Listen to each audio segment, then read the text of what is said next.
Hi, this is Freida Pinto, and today for Storytime, we're going to be reading A Little Bit Brave by Nicola Kinnear. Logan was a stay-at-home bunny. His friend Luna was a daring one. She had new adventures every day. They sounded quite exciting, but rather frightening too. So whenever Luna said, "Come out with me, it's fun," Logan said, "Oh no, I'll never go outside. It's far too scary." At last, Luna had had enough. "You have to come out with me." "No," said Logan. "You're no fun," said Luna. "I'm too scared," said Logan. "Sometimes, Logan, you just have to be a little brave," shouted Luna. And she stomped out. Logan tried to have a normal morning. He watered his indoor plants. He dusted his shell collection. He baked some biscuits, but nothing felt right. He was very upset.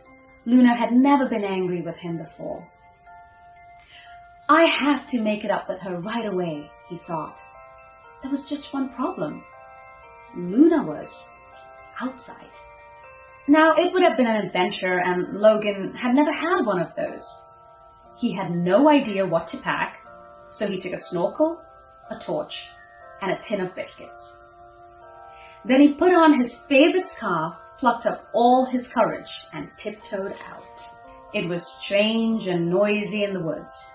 There was flapping and scurrying, tweeting and rustling.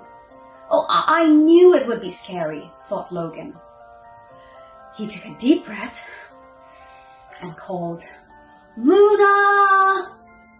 There was no reply, but lots of other animals camped up. "Luna," they said, "she's the bravest bunny in the world." "She dives into the river to collect shells," said an otter. "She rides around the forest on my back," said a deer. "She explores the deep, dark caves and goes looking for bears," said a fox. "That sounds so scary," said Logan. "But if you do those things too," said a mouse, "perhaps you'll find her." So that's exactly what Logan did. First, he dived into the river. Splash! It was chilly. It was lucky he'd packed a snorkel. There was a whole new world underwater. Logan saw fish and frogs and snails, but he didn't see Luna. Then he rode off with the deer. Whoosh! My, it was fast. It was lucky he'd brought a scarf to hold on. There was a whole new world in the woods. He saw sparrows and squirrels and butterflies, but he didn't see Luna. Then he tiptoed into a cave. Eek! It was lucky he packed his torch. There was a whole new world in the dark. He saw bats and spiders and sleeping bears, but he didn't see Luna.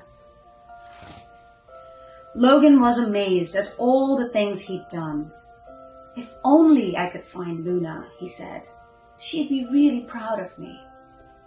He was so chuffed, he decided to have a biscuit. But before he could open the tin, he heard a shout, "Stay back, you wicked wolf!"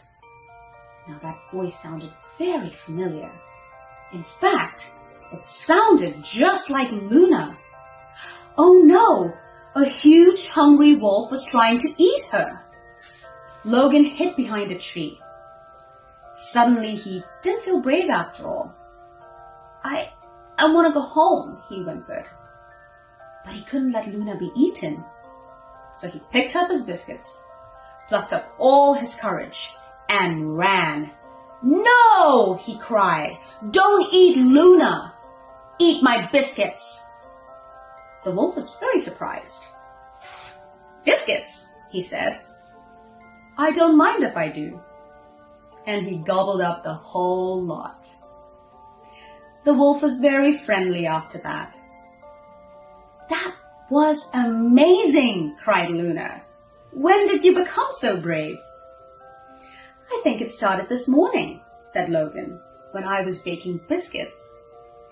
Luna laughed. "Shall we go home and bake some more then?" "I'd like that," said Logan.